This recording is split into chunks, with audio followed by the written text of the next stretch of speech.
જામનગર મહાનગરપાલિકા કચેરી બહાર વૃદ્ધાએ જાહેરમાં કરી એજન્ટની ધોલાઈ. જાણો શું છે મામલો? સરકારી કચેરીએ અરજદારો રિપીટ.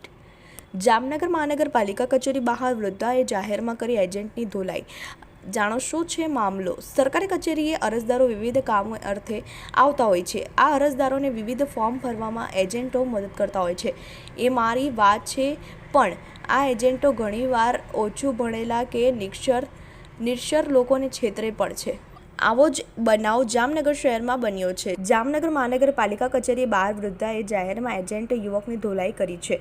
આ વૃદ્ધા પાસેથી એજન્ટે ₹5 કિંમત આ એક સરકારી ફોર્મની સામે ₹350 વસૂલ્યા હતા. આ વૃદ્ધાને જ્યારે ફોર્મની સાચી કિંમતની જાણ થઈ ત્યારે તેમણે બાકીના રૂપિયા પાછા માંગ્યા તો જો કે એજન્ટે બાકીના રૂપિયા ન આપતા આ મહિલાએ જાહેરમાં જ એજન્ટની ધોલાઈ કરી હતી. Bureau report, TV18 news, Jamnagar.